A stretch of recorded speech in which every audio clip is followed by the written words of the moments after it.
They walk away out of fear, not indifference.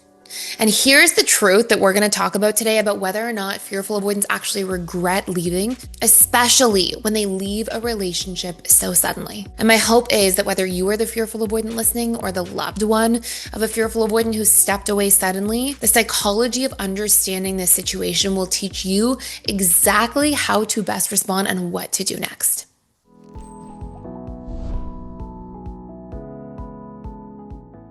I'm going to tell you a little bit about what can unfold here so you can really understand it from like a deep level.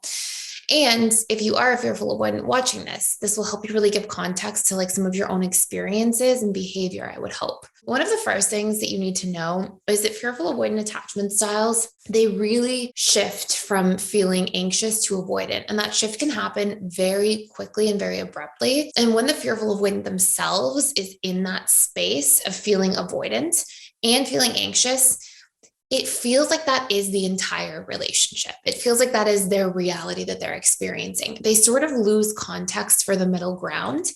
And the reason for this is because of how much trauma is often stored emotionally at the subconscious level of mind. So let's unpack that a little bit further. Your subconscious mind is like a big warehouse. It stores everything. It consolidates memories over time. Things shift a little bit over time, but as a general rule, you're really garnering a lot of emotional storage around things that deeply impacted you. So if in childhood, for example, you had a lot of experiences of your trust being challenged or broken or feeling not good enough or feeling unloved or whatever it might be, if you have a lot of experiences of that, your subconscious mind in that warehouse has many, many cabinets full of that feeling. And what this essentially means is that when you get triggered, this is what a trigger is. A trigger is that your subconscious mind is also a bit of an association making machine. And it's trying to use your past experiences to sort of navigate your present and future. And well, really your present. But what happens is when somebody, let's say in your adult life, makes you feel unloved, your subconscious mind goes, oh, what's this all about? What other experiences do we have of being unloved? And it sort of opens those filing cabinets in the warehouse, and all of those feelings of unloved pour out, right? And so the experience of a trigger is that something in your present moment now is reminding you of past, and your subconscious mind is opening up those stored associations. And the more associations you have there, the more strongly you're going to feel your experience. In other words, if you have a lot of experiences of things that made you feel avoidant, like you need to pull back, protect, push people away to stay safe, feeling hurt by other people, then when somebody makes you feel those things in your adult life, you go into that really avoidant mode because all of that emotion's online. And with strongly stored emotions, we have these innate coping mechanisms that we've developed. So if when you felt betrayed, you would push back and push people away. If a lot of betrayal comes up, you push people back a lot and push people away a lot. On the flip side, if when you felt a fear of abandonment, you would hold on tight. When a big fear of abandonment comes up, you may hold on really tight to somebody. So because fearful avoidants in the moment, their emotions are so strong around things, because there's so much stuff there in the warehouse to essentially feel, when they're in this anxious experience, they think like, this is the person, there's nobody else out there for me. Like, I need this to work. When they're in their avoidance side, they're like, I never want to see this person again. I don't care. This is it. I don't want to deal with this person. And when those feelings come online, they're so strong. And something that I've seen fearful avoidants experience all the time, which I think is really hard for the fearful avoidant, which I know is really hard because I once was a fearful avoidant, is sometimes your experience is so real at the time that later on, when you come out of that triggered mode, you're like, oh, maybe I don't feel all of that stuff. And when it comes to breakups specifically, I've generally seen this take place in two major ways. One way is when you're really triggered, you feel like, oh my goodness, this person is the source of my pain.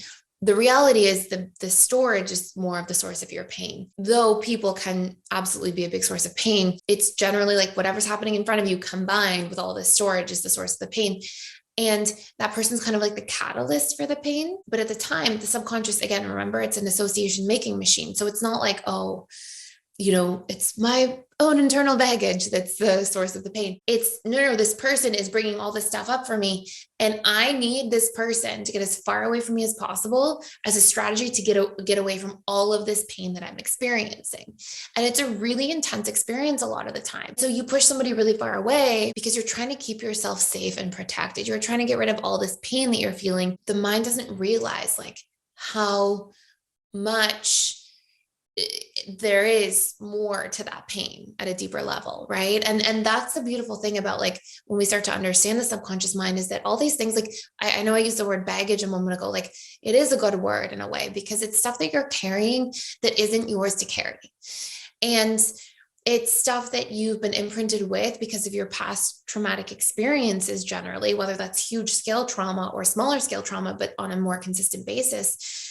That's not your fault, right? Like those are imprints that you had. If you feel unloved, betrayed, trapped, helpless, whatever it is, powerless, whatever fears are coming up, you were imprinted with those. They were put into your subconscious mind probably by circumstances you didn't really want to happen. And while they're not your fault, they're your responsibility to heal unless you want to keep feeling that way. And taking responsibility is one of the greatest freedoms you'll ever have because it allows you to like actually delete these things out and live a life without a lot of those fears having to come up so much, if at all.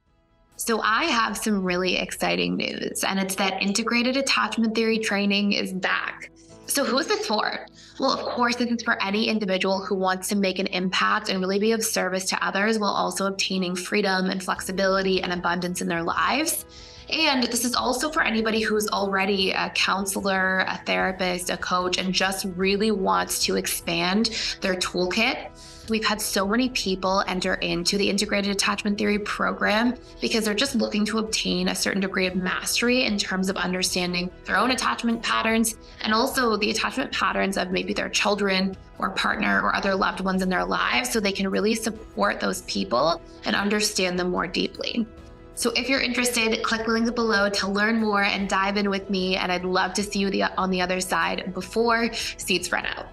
With that being said, how this relates to the breakup is remember I said there's two ways. Way number one is yes, when a fearful avoidant is so triggered, they may threaten to leave a relationship or break up with a relationship because they're just trying to get out of that pain. And they think if I push this person really, really, really far away, I won't have to hurt like this. And so the subconscious mind is just trying to protect from all of what's going on.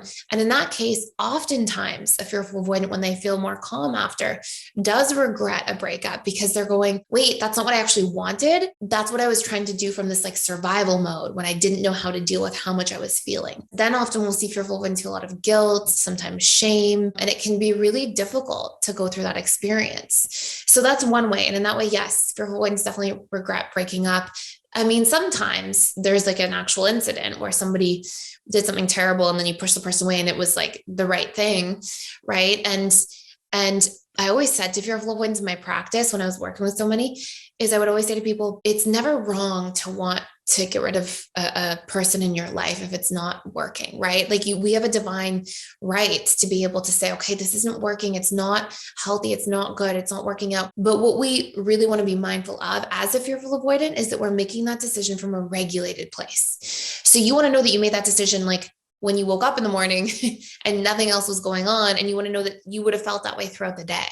You don't want to make that decision at this peak moment of emotion because then it's other stuff driving the truth of that decision rather than your actual needs and decision and desire.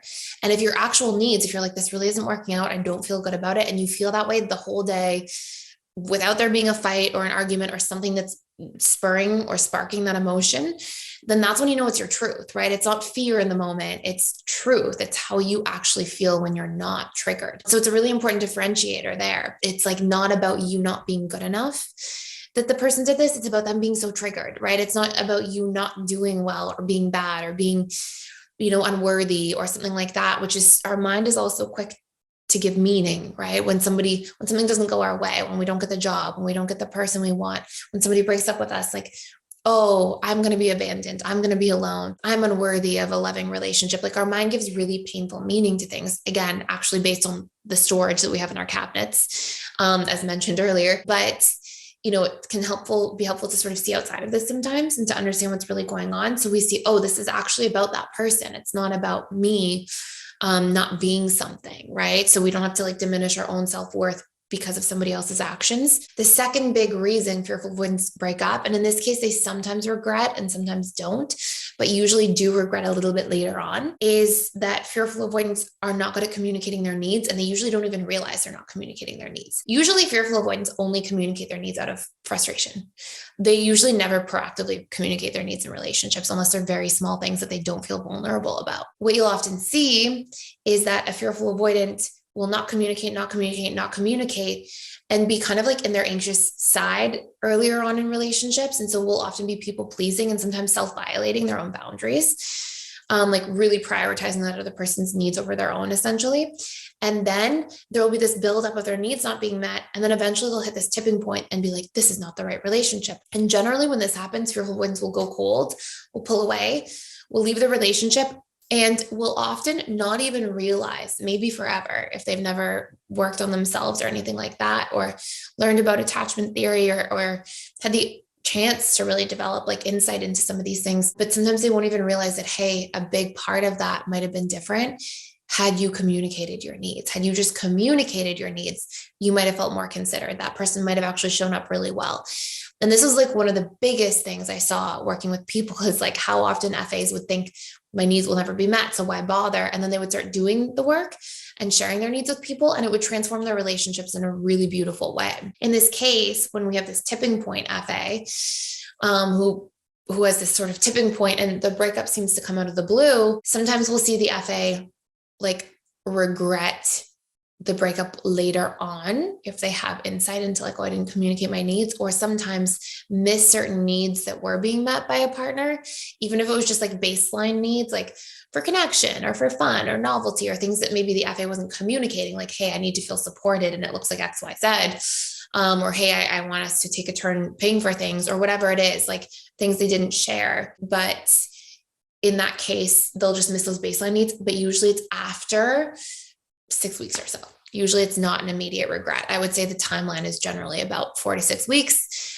First, the FA feels free because they feel free of this one-sided relationship that sometimes is really important if you are an FA to recognize you may have a certain amount of responsibility in that one-sided relationship if you weren't sharing your needs and communicating your boundaries. And the reason I say that is definitely not to blame the FA if you felt like you're in a one-sided relationship, but so that if you were in that situation, you have the room to grow through that, right? To not have to be in that position again, or to be in like relationship after relationship that feels that way when there's something you could do to actually change that potential outcome. And sometimes people will not meet your needs when you communicate them, right? But then at least you know you're in the wrong relationship, because it's not two ways, right? So in that case, generally FAs will sometimes miss their ex, things like that, at about the 4 to 6 week mark, sometimes a little earlier too, depending on a variety of different factors. But whether somebody misses somebody and whether somebody wants to rekindle and both parties are willing to show up and put in the work and facilitate change together are two very different things. So keep that in mind. I hope this makes sense. I hope this gives you some context and insight into things. And thank you so much for watching this channel. Thank you all for your amazing comments and shares and questions. And I see a lot of really cool stuff in here sometimes. So even like people supporting each other on here. So thank you. And please subscribe if you enjoy this content. And thank you for watching. And I'll see you in tomorrow's video.